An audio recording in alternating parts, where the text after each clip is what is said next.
Well, hello everyone, and welcome back to another episode of the Cliff Ravenscraft Show, a podcast devoted to helping you take your message, your business, and your life to the next level. This, my friends, is episode number 493, and I am your host, Cliff Ravenscraft, the podcast answer man. In this week's episode, I'm not going in the direction I thought I was going to go. In fact, I just stopped recording about 17 minutes into what was going to be episode 493, and I just didn't like where it was going. It in my mind, it was sounding boring as I was talking about it. And the reason why is because I was reading a lot of quotes from the book, Thou Shalt Prosper. Maybe I can share with you just an overview of what is in what I will call a chapter. There are no chapters in the book, this Thou Shalt Prosper. It's broken into these things called the 10 Commandments of, making money, or I guess if you will. But in episode 491, I talked about the idea that many of us feel this sense of shame, and we shouldn't. I propose that we should not feel any shame at all in the idea of receiving money for the services that we provide. And so many of you resonated with that and said, hey, I would love to hear you talk more about money and wealth and the mindset behind it. And so in last week's episode 492, I shared some of my own Christian upbringing and the messaging I got from that, and also shared with you the very first piece of content that helped me understand that wealth is not a limited resource. Those are in the previous two episodes to this one. And I thought episode 493, I would read to you a lot of quotes from this book. But again, it wasn't sounding all that great. So let me just give you an overview of what's in this first chapter of Thou Shalt Prosper, this first commandment, if you will. And the first commandment is simply believe in the dignity and morality of business.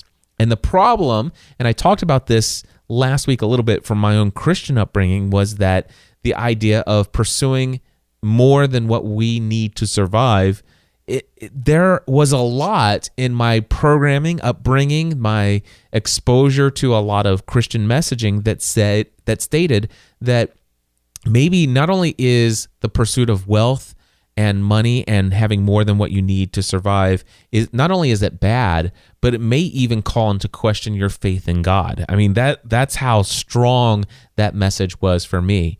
Now, in the book, Thou Shalt Prosper, this first commandment chapter section, or whatever you want to call it, the idea here is that he states that it's not just the evangelical Christian upbringing that I have, but society and culture altogether, the sources of education, some of the things that we're taught in college and universities, they're not very happy about the way they feel about businessmen and the pursuit of wealth and profit as a business person.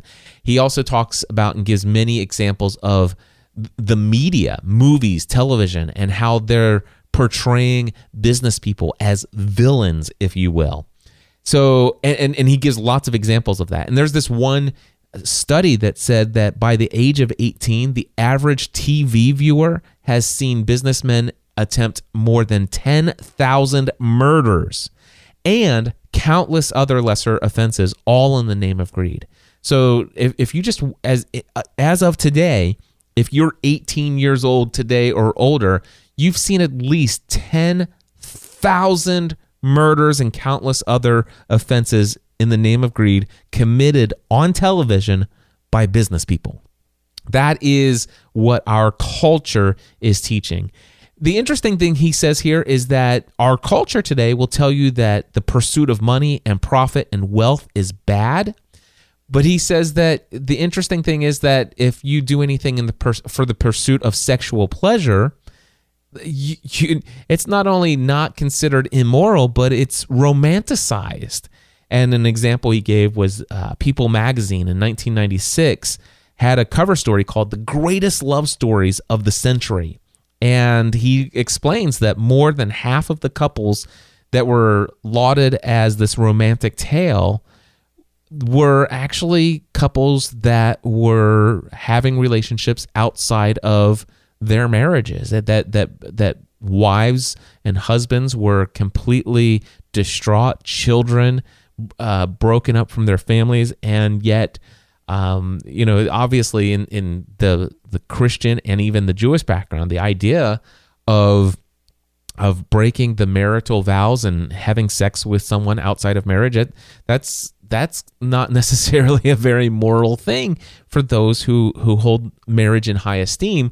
And yet our culture today, it romanticizes that. You look at our movies today, look at all of our media today, how much of it is, it celebrates sexual relationships everywhere. Yet, and here's the messaging. He said the message here is that our culture is broadcasting, if you cause unbearable pain to others while in pursuit of your sexual pleasure, you will find understanding and sympathy. However, if you are a business person causing even the slightest tinge of discomfort to others while in pursuit of profit or wealth, you are immediately and unconditionally condemned as immoral. Our culture today will tell you that if you're a business person and you cause even the slightest bit of discomfort to anyone, you're an immoral person. But if you happen to do things in fulfillment of your sexual desires and gratification, our culture romanticizes that. Very interesting kind of dichotomy there. Now, the other thing he proposes is that even business people themselves kind of give business a bad name. One example is like those who become extremely wealthy and then they make notable contributions to others. He says whenever a notable philanthropist makes a public gift, there's usually one phrase that comes up, and it's called giving back to society. As if, he says, it's almost like they're saying, isn't it wonderful that he is finally giving something back to society? And he asks the question, is referring to charitable contribution as giving back to society, isn't that implying that for-profit activities that created wealth in the first place are somehow taking from society?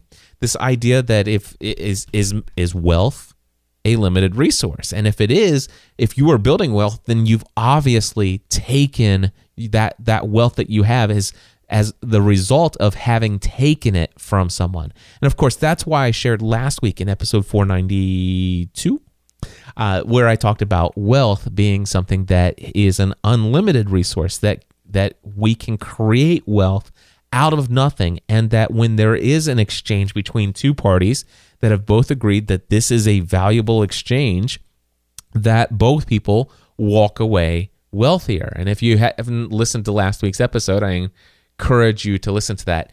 Now, what I want to do, I haven't queued this up here. I think my audio level should be okay. I want to play for you a quote that I heard on This Week in Tech, which is one of the podcasts I listen to every week. Listen to this.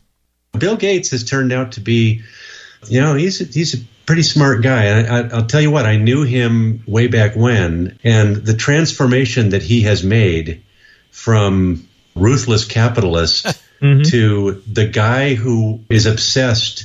He is as obsessed with saving the lives of children now as he was with, selling PCs back in, 1983. Speaking of saving lives, the Bill and Melinda Gates annual letter for their foundation was great. They start with a letter from Warren Buffett to them last December saying, because Buffett made a historically huge, I think the largest donation ever in history to the Bill and Melinda Gates Foundation. And he said, now, of course, a nonprofit, a foundation isn't the same as a business. And so an annual report on your profit and so forth isn't the same thing. But it would be nice for me and others to know what you did with my money. In other words, a scorecard. And I loved it because Bill and Melinda took him at his word and said, okay. They said 10 years ago when we got first word of your gift to the foundation, we were speechless. It was the biggest single gift anyone ever gave anybody for anything. And we know we owe you a fantastic return on your investment. And this is the return that they said. The number of children's lives saved, 122 million since 1990.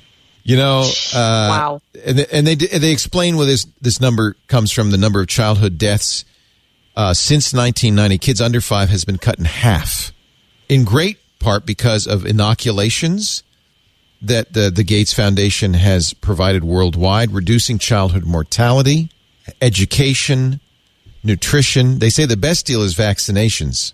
Global vaccination coverage is at its highest that it's ever been. And a lot of this comes from that money that Warren Buffett and Bill and others gave to the foundation. Okay, so that's the quote. Now, what I want to do is I want to emphasize how there's a lot of praise going on with this panel of how amazing this wealth, this accumulated wealth between Warren Buffett and Bill Gates, the two of them combining together and making a positive impact in the world with their charitable giving. And there's no question in my mind that this is a wonderful thing, right? That they are saving children's lives. They're wiping out malaria. I mean, just all of these things that everyone just says, wow, that is incredible. It is such a wonderful thing to see those things happen. Now, the interesting thing, though, is would any of that be possible if Bill and Melinda Gates or Warren Buffett adopted the mindset that the pursuit of wealth and having anything more than what they needed to survive was bad? Would any of those things happen? Would they be able to give so charitably and save the lives of millions of children around the world and all these other things that they have done? This is just it's incredible what their organization has done. And the interesting thing, go back to the beginning. I want to play the very beginning of this and listen to this. Bill Gates has turned out to be, he's a pretty smart guy. And I'll tell you what, I knew him way back when, and the transformation that he has made from ruthless capitalist. Right there. And you even heard the laugh. Ruthless capitalist. Now, the interesting thing is what they will teach you and what has been taught in culture is that the idea is it's okay once you start giving back. This idea that these guys are finally doing something. They've made the transition. He's finally transitioned from the criminal. I mean, that's the language. He says ruthless capitalist. What is a ruthless capitalist? A ruthless, meaning that I'm going to pursue the building of wealth, right? I'm going to pursue generating great wealth based upon free trade. That's something we talked about last week. What free trade and stuff like that. But so Bill Gates accumulated for himself massive amounts of wealth because he was a very shrewd businessman. Which, by the way, being a shrewd manager of wealth is something that Jesus told a story that he was very, very much in favor of. Being a shrewd manager, right? So, but anyway, Bill Gates was a very shrewd business person, a very shrewd capitalist, someone who is building wealth based upon free trade, offering products and services of value. And yet it's, as he was in CEO, founder, chairman of Microsoft, he was seen as the villain, somebody who needed his hand slapped by the federal government, somebody who had to be kept in check and all of these other things because he is a greedy son of a gun who is doing nothing more than just amassing all of this wealth for himself. What a greedy, arrogant, ruthless capitalist, right? And finally, it wasn't until later in life, after he retires and walks away and becomes a philanthropist, that he is seen as somebody who has transitioned finally into a moral character. Is that what is being said here? Do you agree? Let me play it one more time right here. Right here it is. He's a pretty smart guy. And I'll tell you what, I knew him way back when, and the transformation that he has made from ruthless capitalist. Mm-hmm.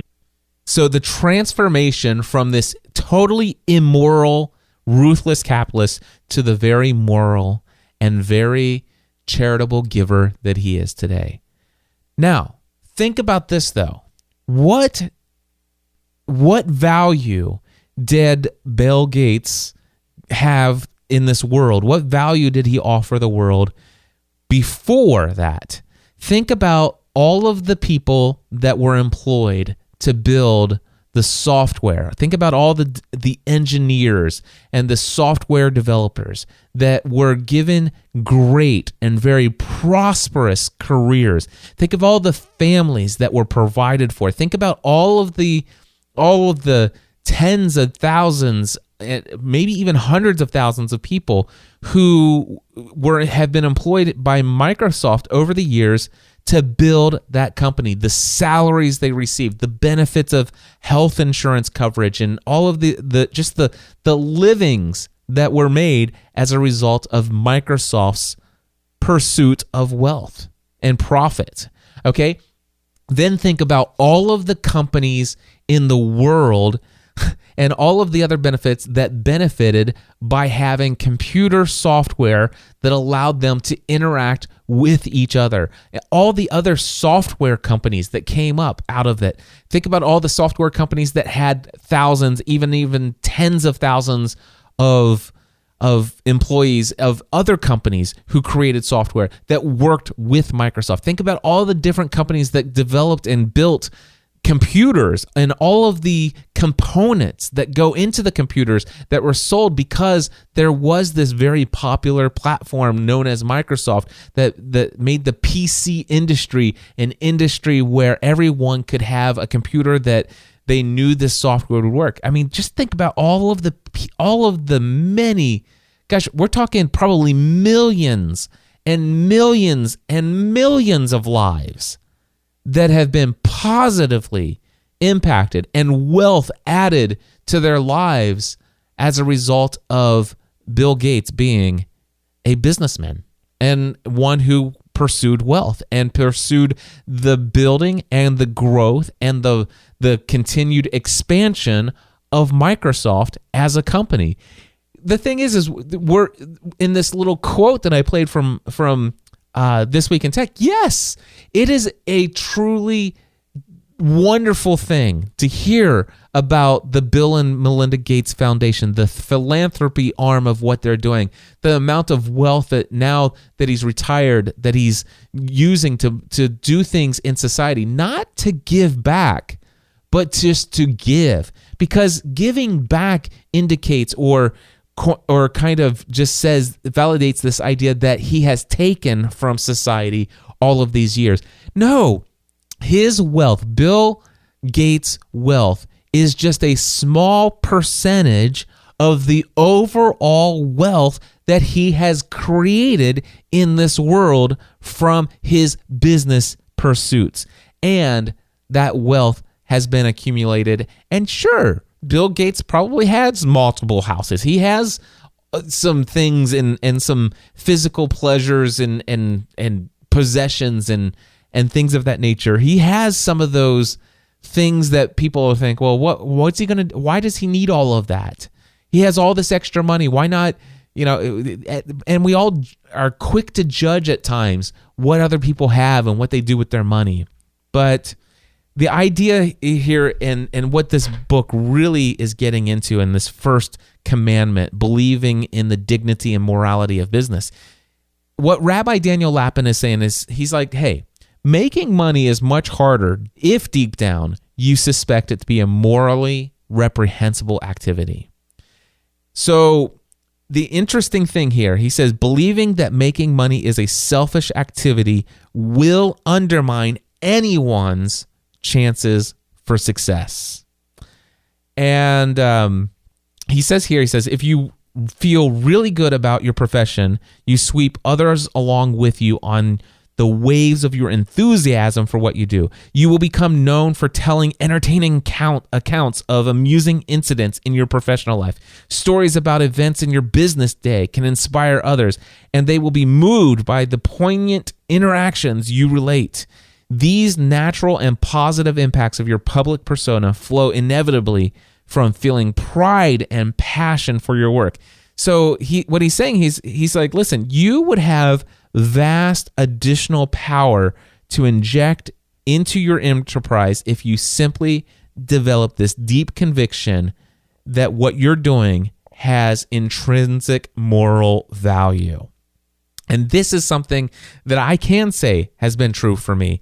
I have been able to, over the years, benefit from getting excited and talking about the success that I've had. I used to feel guilty about talking about some of the success that I had. But then all of a sudden I heard stories of people telling me how inspired they feel and how much it's been motivating them. And in the idea, it says that you will be known for telling these accounts and people will be swept along in your waves of enthusiasm for what you do.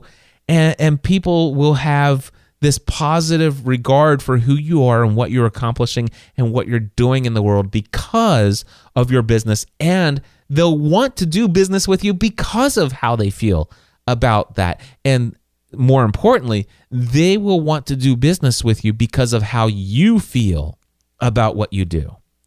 He says to acquire more money, you need to work on far more than merely learning new skills on the different aspects of what you need to do in your business. He says you fundamentally need to change yourself. Now, what he's talking about is that you need to change how you feel about money, about how you feel about charging others for what you do, and about how you feel about becoming wealthy in the process. He says that if feeling passion and pride for your work helps me talk enthusiastically about what I do, so does talking excitedly about my work increases the passion and the pride I feel for it. So he suggests that you not only get to the place where you feel okay about making a profit, that you feel okay about the fact that your business is morally good, but in fact, he's saying that he's suggesting that what will even further fuel your success is talking about how your business is serving others, talking about how your business is adding value to the lives of others, and being excited about telling the stories of how your business is helping you build greater wealth for yourself. And then my question is, but what if the people that I surround myself get tired of me talking so much about what I do and how much I love my business and how much it's helping me and helping others? Well, that's where it's important for us to be intentional about the people who we circle ourselves with, who are our friends that we are interacting with. Now, here are some quotes that I have come up with over the years. First of all, the one that I always refer to, there's this guy named Jim Rohn, and he says, you're the average of the 5 people you spend the most time with. Now, for me, what that means is it's necessary for us at times to change the people that we surround ourselves with if we want to have financial success. And so I intentionally do life with and interact most with people who are very much okay with the idea of pursuing wealth. I surround myself with people who are financially motivated, who are seeking great profit, and are doing so with fervor and excitement and joy. And I surround myself, I intentionally do life with people who believe that it's moral for us, that believes that it's actually us interacting with the world, providing value. The services that we offer are having a powerful and positive impact, and that anybody who buys a product or a service that we offer, that they are getting more value from it. They benefit from it at least as much, and hopefully even more than the value that we receive in money in exchange for what we've given them. That we can add, that they will have even a greater return on their investment. Those are the kinds of people I have intentionally chose to do life with. And I call this the people that I think of when I think of this, the people that I've intentionally done life with. Since October 2010, I have created a mastermind group. Today it's called the Green Room Mastermind. And the people who are in my mastermind, the people that I surround myself, the people that I talk to the most about how I feel about the awesome things that are going on in my business, the awesome goals that I have for increasing my revenue, increasing my profits, increasing the efficiency of what I do. The people that I do life with, the ones that I share those kinds of thoughts with on a consistent basis every single week now for years, Pat Flynn from Smart Passive Income, Michael Stelzner, the guy behind Social Media Marketing World, and Social Media Examiner, Ray Edwards from rayedwards.com, very extremely financially successful online coach, helping people learning how to sell their products with words. Mark Mason, who helps people understand affiliate marketing like nobody else over at Late Night Internet Marketing, and Leslie Samuel, who is having his own mindset and mental breakthroughs on money and profitability. It's been an exciting journey to see him come along and how his life has changed as a result of his understanding of money and wealth and the pursuit of it. This is something that Leslie has been struggling with for the last couple of years. And I'm not just sharing something that I shouldn't be sharing with you publicly. Leslie's been talking about this publicly in his online live streams, his podcast. He's reading the book, Thou Shalt Prosper. I think he's actually going through it a second time now. And it's been exciting to see how he's been influenced by intentionally being a part of this mastermind himself. So some exciting things are happening when you intentionally do life with other people who believe just as strongly, or sometimes even, maybe they believe even more strongly than you, that business is something of great dignity and that it is a moral pursuit. All right? Here are just a few more quotes from the book, and these are the only quotes that I'm going to read to you. It says here, to really succeed in whatever is the business of your choice, you have to come to understand and utterly absorb into your being the fundamentally true idea that your activities in business are virtuous and moral, provided, of course, that you conduct your business affairs honestly and honorably. Absorb this lesson into your heart and into your soul, and you will have overcome a major hurdle on your road to financial achievement. You must respect the dignity and morality of business. You must see the activity of making money itself as good, regardless of whether you use the money you earn for a good purpose. People at my training seminars often respond when I ask them why they want to make money by telling me that they will be able to do good by giving a lot of money to charity. We must all understand that in a free, transparent, and honest marketplace, you cannot make the money in the first place without benefiting other people. If you subsequently choose to give money away, that is fine, but it is not the justification for making money. The rule is that people seldom excel at any occupation that deep down they consider unworthy. And even if they are neutral about the morality of business, that neutrality is a weak reed on which to build success. You can easily imagine what an enormous competitive advantage is acquired by the business professional who really believes with every microscopic molecule of his or her being that doing business is one of the most moral and best things to do. If only you understood the extent to which your chosen profession is vilified by so many of those among whom you live, do you stand any chance at all of expunging the subtle self-hatred from your own soul. There is so much more in this book, Thou Shalt Prosper, and this first section called The First Commandment. But what he's talking about is the understanding that we need to believe in the dignity and the morality of business. And if you are struggling with that, even after all of the things that I've shared here, or if any of this is just starting to get you excited about thinking about business and charging money and for products and services, and the idea that it's okay for you to take the money that you've earned and use it to save up for your future retirement, to save up for emergency funds, and to even save up for maybe a couple extra fun vacations for you and your family, to do things for yourself, to reward yourself for things.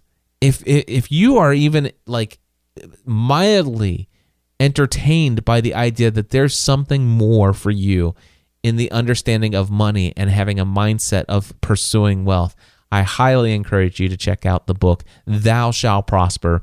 This, my friends, has been a total game changer for me over the years. And again, I've shared this many times with you. It's taken me a very long time to get through this book. I haven't even completed the book yet. This is like the 8th time I've gone through this first huge section. And finally, I believe now that I've shared my heart with the world about the things, how my mindset has changed over the years, how this makes me excited about what I've been able to accomplish in my business, and just how it's just influenced me. This first section, having consumed it so deeply that it's kept me so focused on the messaging and allowing it to permeate my programming deep inside my subconscious thought about how I feel about money. Now that I've finally shared it, now that and who knows, I may need to come back and remind myself again later, but now I'm excited to finally jump into some further sections in this book. And if there's some other stuff in there down the road as I get deeper into this book, I'll come here and share some of those exciting things with you as well. But definitely wanted to share that. And the exciting thing is that I've been very encouraged by the feedback from those of you who have said, hey, this really is touching on something that I've struggled with. I have always struggled with feeling shame for charging for things that I'm gifted at, the things that I love, and hopefully I will, after this episode, that if you don't already have a sincere mindset change about dignity and morality of building a business, I hope that this episode will be a catalyst for changing your mind about those things. Well, my friends, as I'm recording this, I'm getting ready to head out to San Diego, California for Social Media Marketing World, where I will be networking with several thousand people. I'm super excited to talk this week. I'm going to be doing a session called Everything You Need to Know to Start Your Podcast. And of course, I've got it's a brand new talk I haven't done before. It's going to be a combination of 2 different talks that I've done in the past and one of the tutorials that I've created over the years. And I'm going to put it together in one session that I believe is really going to be extremely beneficial to anybody in that audience who is thinking about launching a podcast. And I believe it might even be beneficial to some people out there who have started one and may not be as clued in as they think they are about how podcasting works, what's so exciting about it. And I'm hoping that I'll have plenty of time for Q&A as well. And then, of course, I will be on another session, and it's something about how to get beyond your first 100 episodes. It's basically, I guess the idea is, where do you come up with so much content that you can do 100 episodes? It's going to be led by Mark Mason. I know it's going to be wonderful. I can't wait to hang out there. I get to hang out. Every single member of my Green Room Mastermind is going to be in San Diego, and one of the things that I'm looking forward to is having dinner together, all 5 of us in one place, because we normally meet virtually online every week to do our phone call for the Green Room, but getting all 5 of us together face-to-face is always, it's something to look forward to, and I'm looking forward to that as well. Anyway, for those of you who, actually, I'm releasing this on Friday, so by the time this goes out, I will already have finished up at Social Media Marketing World. I think it's the final day of Social Media Marketing World, and I'll be flying home on Saturday. So by the time you're listening to this, if you were there, hopefully we got to hang out. Hopefully we got to see each other in the hallways. I definitely plan on doing that, making myself as openly available as I possibly can. And I'm just looking forward to it. So if you are hearing my voice and we had the opportunity to interact with one another, I'm so glad that we did. In advance, I'm very thankful for that. But I definitely wanted to record this episode before heading out to Social Media Marketing World. So this will be released while I'm away. And I look forward to coming back next week and maybe sharing with you some insights and some kind of inspiration that I got from the event. Maybe some interactions with some of you. Maybe some things that you guys had shared. Maybe tell you a story or two. Who knows? We'll be back again next week. Hey, before I let you go, though, I do want to say that my next session of Podcasting A to Z is coming up very soon. Monday, May 1st, we'll be here before we know it. If you are thinking about launching your very own podcast, but you've been putting it off, if you think that, there's so much tech involved in this thing, let me just tell you, I plan on coming back in the future and telling you a story about a 75-year-old lady who had a lot of struggle with the technology of setting up a podcast, but she successfully launched her podcast in my 29th session of Podcasting A to Z, which just wrapped up. So I will be sharing her story very soon.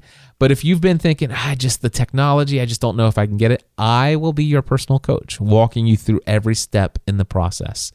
If you are struggling with, I just don't know what topic, I've got so many different passions. I don't even know where to begin, where to focus. It's like I'm just really struggling. I can't figure that out. I can help you there as well.